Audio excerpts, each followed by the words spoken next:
Welcome back दोस्तों। कैसे हैं आप लोग। जैसा कि आपने पिछले पार्ट में देखा था कि किस तरह से सभी की सभी परमेन कमिश्नर के प्लान पर पानी फिर देते हैं और उस लड़की को बचा लेते हैं, जहां पर कमिश्नर गुस्से के मारे परवीन पर गोली चला देता है। अब आगे तभी परवीन के ऊपर इस तरह गोली चलते हुए देखकर पाको एकदम से घबरा जाती है और वह चिल्लाकर कहती है कि परमेन। लेकिन तभी परमेन अपनी आंखें बंद कर लेता है और अचानक से उसके आसपास का समय धीमा हो जाता है, जिसके कारण वह आने वाली सही चीज़ों को स्लो मोशन में देख सकता है। और इस बात का फायदा उठाकर परमेन उसकी सारी गोलियों से बच जाता है, जिसे देखकर सभी के सभी एक दूसरे चौंक जाते हैं। तभी कमिश्नर कहता है, ये तो इम्पॉसिबल है कि तुम मेरी गोली से कैसे बच गए, जबकि मेरा निशाना आज तक कभी नहीं चूका। मैं एक गोल्ड मेडलिस्ट हूँ जिसे शूटिंग में गोल्ड मेडल मिला है, लेकिन इसके बावजूद तुम मेरी गोली से कैसे बच सकते हो। तभी ऐसा देखकर परवीन अपने मन में कहता है, ये सब मेरी ट्रेनिंग का नतीजा है, जिसके कारण मेरी स्पीड और ताकत कई गुना बढ़ गई है। और कुछ ये सब परवीन सेट की वजह से हुआ है, जिसने मेरी फिजिकल बॉडी को कई गुना बढ़ा दिया है। ये तो कुछ भी नहीं है। जब मैं बर्ड प्लानट पर था तो मेरी नॉर्मल पावर 6600 टाइम से भी ज़्यादा थी, जिसके मुकाबले ये तो अभी कुछ नहीं है। तभी अचानक से वहाँ पर पाको आ जाती है, जो एकदम से कमिश्नर को एक जोर से लात मारती है, जिसके कारण कमिश्नर दीवार में जा लगता है और उसके मुंह से खून आने लगता है, जिसे देखकर कमिश्नर कहता है, पागल लड़की, तुम्हारी हिम्मत कैसी हुई मुझे मारने की। तभी पागल गुस्से के मारे उसके पास आती है और उसे कॉलर पकड़कर फिर से उठाकर कहती है, तुमने पागल किसको कहा और तुम्हें शर्म नहीं आती इस तरह से एक पुलिस वाले होकर मुजरिम के साथ देने की। तुमने ना जाने कितने अपराध किए हैं, कितने बच्चों को बेचा है, तुम्हें तो जिंदा रहने का कोई हक नहीं है। और वह उसे फिर से मारने वाली होती है कि तभी पाको को परवीन रोक लेता है। परवीन कहता है कि पाको, इसे तुम सजा नहीं दे सकती, इसे सजा देने का अधिकार सिर्फ कानून का है। और ये सब बोलकर परवीन उसे उठा लेता है और एकदम से कहता है, मैं इसे पुलिस स्टेशन ले जाने वाला हूँ। तुम तब तक बाकी परवीन की मदद से इस जगह को क्लियर कर दो। और रही इन गुंडों की बात, तो इन सबको पायान देख लेगा। और वह सब बोलकर उसे ले जाने लगता है कि तभी वहाँ पर पुलिस आ जाती है, जो सभी लोगों को घेर लेती है और एकदम से कहती है, तो ये हैं वो लोग जो सारे बच्चों को किडनैप कर बाहर की कंट्री में भेज देते हैं। इन सभी को जल्द से जल्द पकड़ लो।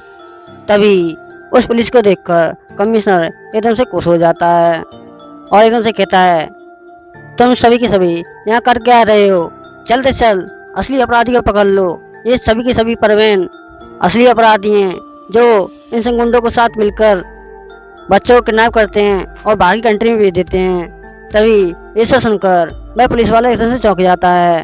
तभी जिस पुलिस वाले को गोली लगी हुई होती है, वह चिल्लाकर कहता है, ये कमिश्नर झूठ बोल रहा है, परवीन की इसमें कोई गलती नहीं।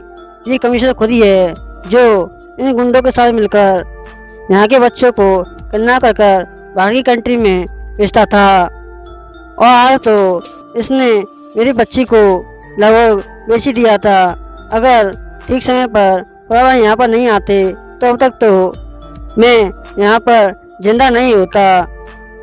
और ना जाने इसने कितने सारे गरीब बच्चों को मरवा दिया, इसके बारे में हम अब तक उनको ढूंढने के बारे में सोच रहे थे, लेकिन हमें उसके बारे में कुछ भी पता नहीं चल पाया था, क्योंकि इस सब के पीछे एक कमिश्नर था जो हमारी बातों को बाहर गुंडों को भेजता था। तभी ये सब सुनकर वह पुलिस वाला एकदम से चौंक जाता है और एकदम से कहता है, क्या। तभी कमिश्नर हंसते कहता है, वाह, तुम कितने झूठ बोल रहे हो इंस्पेक्टर।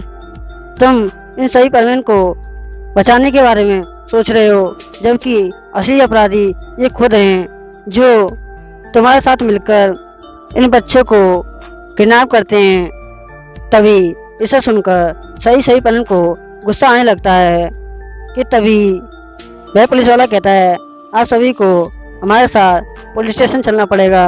हमें वहीं जाकर पता करना पड़ेगा कि असली अपराधी कौन है, आप या कमिश्नर। तभी ऐसा सुनकर उस पुलिस वाली लड़की को गुस्सा आने लगता है और वह चिल्लाकर कहती है कि तुम कितने बड़े झूठे हो। एक तो खुद तुम बच्चों को किडनैप करवाते हो और ऊपर से जो परवीन शहर की रखवाली करते हैं तुम उन पर इल्जाम लगा रहे हो। अगर ठीक समय पर परवीन यहाँ पर नहीं आता तो तुम मुझे भी भेज देते। तभी इसे देखकर कमिश्नर ताली बजाने लगता है और मुस्कुराते हुए कहता है, वाह वाह, तुम बाप बेटी कितना झूठ बोलते हो। तुम ही थी जो अपने पिता के साथ मिलकर बच्चों को किडनैप करने में मदद करती थी। तुम भोले वाले बच्चों के साथ दोस्ती कर उन्हें यहाँ पर लाती थी और उसके बाद ये तुम्हारे पिता उन बच्चों को बाहर की कंट्री में भेज देता था। तभी इसे सुनकर लड़की चिल्लाकर कहती है, नहीं, ये सब झूठ है। तुम ही थे जो बच्चों को किडनैप करवाते थे। तभी इसे सुनकर वह पुलिस वाला एकदम से कंफ्यूज हो जाता है कि तभी परवीन आगे आता है और पुलिस वाले से कहता है, सर इन सब पर ध्यान मत दो, आपको सबूत ही चाहिए ना, मेरे पास है। और वह ऐसा बोलकर अपनी जेब से एक कैमरा निकालता है, जिसे देखकर सभी लोग इधर से चौंक जाते हैं कि तभी परवीन कहता है, इस कैमरे के भीतर वीडियो और ऑडियो दोनों हैं। और इसे देखकर सही परवीन हैरान हो जाते हैं कि तभी ये सब देखकर उस कमिश्नर को बहुत गुस्सा आता है और वह गुस्से के मारे अपनी पॉकेट से एक चाकू निकालता है और उस चाकू से उस पुलिस वाली की लड़की पर हमला करने लगता है, जिसे देखकर परवीन तेजी से उसके पास आता है। वह चाकू लगभग उस लड़की को लगने ही वाला होता है कि तभी परवीन उसे अपने हाथों से रोक लेता है, जिसके कारण परवीन के हाथों पर चोट आ जाती है और उसके हाथ से खून बहने लगता है।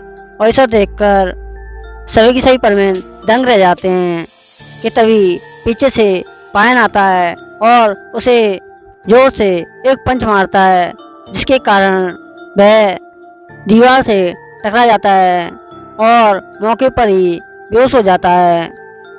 तभी परवीन के पास पाको आती है और एकदम से कहती है कि परवीन तुम ठीक तो हो ना।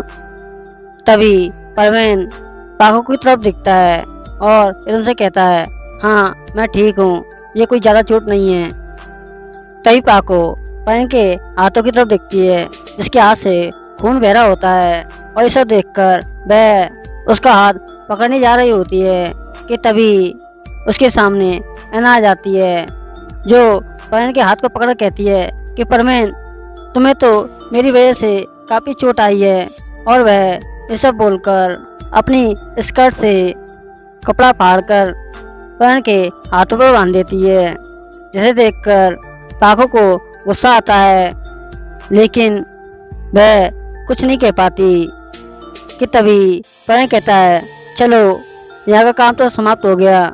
और उसके बाद वह पुलिस वाला सही आदमी से कहता है, यहाँ लेटे हुए जितने भी आदमी हैं उन सबको गिरफ्तार कर लो। और इस कमिश्नर की तो खैर नहीं, इसने ना जाने कितने लोगों को अगवा कर बाहर की कंट्री में बेचा है, इसे तो सजा मिलकर ही रहेगी। और वह ये सब बोलकर कमिश्नर को पकड़ लेता है। उसके बाद वह पुलिस वाला, जिसका नाम एलन है, वह परवीन के पास आकर कहता है कि तुम्हारा शुक्रिया परवीन, तुम्हारी वजह से मैं और मेरी बेटी सेव हो गए। अगर तुम आज यहाँ ना होते तो पता नहीं आज हमारा क्या होता। तभी इसे सुनकर परवीन कहता है, अरे ऐसा कुछ नहीं है, ये सब आप ही की वजह से हुआ है। तभी इसे सुनकर सभी के सभी चौंक जाते हैं तभी परवीन कहता है, हाँ, जब आप उन गुंडों के साथ मिलकर इस अड्डे पर पहुंचे थे तो मैंने आपका पीछा किया था, जिसके कारण ही हम यहाँ तक पहुंच पाए और बचे हुए बच्चों को बचा पाए। तभी इसे सुनकर पाओ कहती है, तो इसका क्या मतलब परवीन, तुम ये सब पहले से जानते थे कि ये गुंडों के वेश में एक पुलिस वाला है? तभी इसे सुनकर परवीन कहता है, हाँ। तभी इसे सुनकर सभी लोग चौंक जाते हैं और परवीन से कहते हैं, तुम्हें इनके बारे में कैसे पता चला? तभी परवीन एकदम से हिचकिचाते हुए कहता है, दरअसल मैंने इन्हें एक बार ड्यूटी करते समय देखा था। और दूसरी तरफ अपने मन में कहता है, आखिर मैं इसके बारे में कैसे नहीं जानता, ये सब मेरी पहले ज़िंदगी में घटित हो चुका है। उस वक्त हमने ऐसी गलती की थी जिसके कारण बहुत सारे बच्चे मारे गए थे, लेकिन इस बार ऐसा नहीं हुआ। तभी ऐसा सुनकर पाओ कहती है, तो अच्छा, इसी वजह से तुमने मुझे वहाँ जाने से रोका था। और वह अपने मन में कहती है, अगर उस वक्त परवीन मुझे जाने से नहीं रोकता तो पता नहीं क्या होता, और हो सकता था कि ये सारे बच्चों की तरह ही ये लड़की बाहरी कंट्री में भेज दी जाती और सबकी वजह सिर्फ मैं होती। मैं ऐसे कैसे सोच सकती हूँ? तभी परवीन पाको की तरफ देखता है और वैसे देखकर समझ जाता है कि पाको अपने आप में ही गिल्टी महसूस कर रही है, इसलिए वह उसे कंफर्ट करने के लिए कहता है कि पाको, अपने आप को गलत मत समझो, इसमें तुम्हारी कोई गलती नहीं। वो सिचुएशन ही ऐसी थी जिस वक्त मुझे तुम्हें रोकने के लिए तुम पर हाथ उठाना पड़ा। तभी ऐसा सुनकर पाको कहती है, तुमसे किसने कहा कि मैं अपने आप में गिल्टी महसूस कर रही हूँ? और एक और बात बता दूँ तुम्हें, आगे से तुमने कभी मुझ पर हाथ उठाने के बारे में सोचा तो मैं तुम्हें नहीं छोड़ूंगी। इस बार मैं तुम्हें माफ़ कर रही हूँ। और वह ये सब बोलकर वहाँ से उड़कर चली जाती है, जिसे जाते हुए देखकर सही परवीन एकदम से चौंक जाते हैं। और पाको अपने मन में कहती है कि पता नहीं परवीन को मेरे बारे में कैसे पता चल जाता है कि मैं क्या सोच रही हूँ। ऐसा लगता है कि उसे मेरे बारे में पहले से ही सब कुछ पता है। और उसे इस तरह से जाते हुए देखकर परवीन पीछे से मुस्कुराने लगता है और अपने मन में कहता है कि पाको, तुम भले ही दूसरे के सामने ऐसा दिखावा कर सकती हो, लेकिन मेरे सामने नहीं।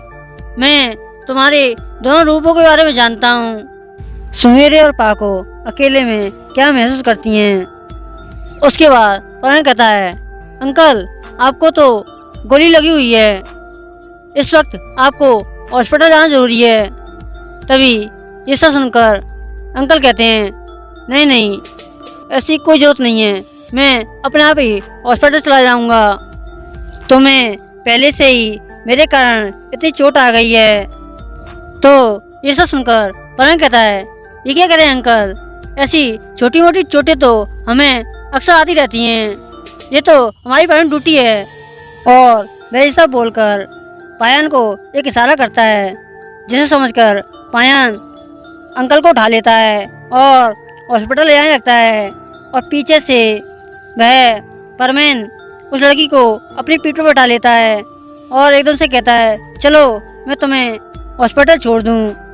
और वह ये सब बोलकर उस लड़की को अपनी पीठ पर बैठा लेता है और उड़कर जाने लगता है, जहाँ पर वह लड़की परवीन से कहती है कि परवीन, तुम्हारा असली नाम क्या है?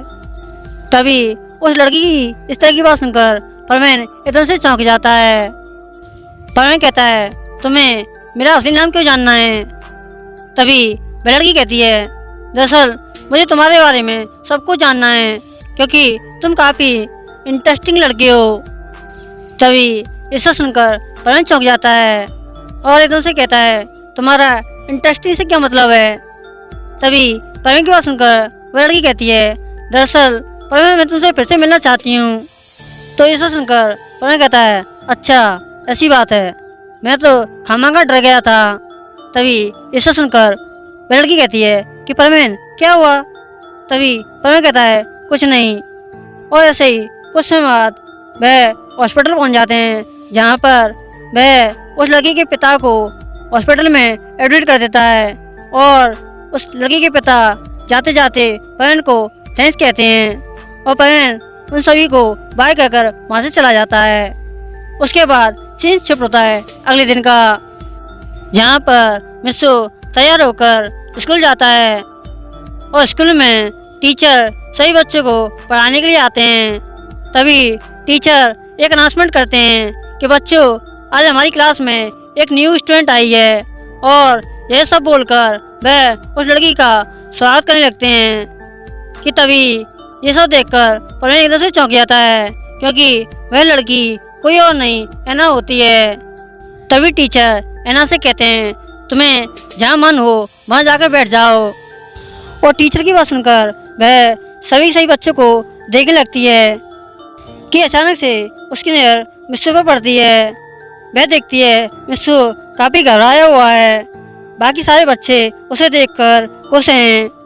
तभी उसकी नज़र उसके हाथ पर जाती है, जिसे देखकर वह एकदम से चौंक जाती है, क्योंकि उसके हाथ पर बड़ी चोट होती है जो परवीन के हाथ पर होती है।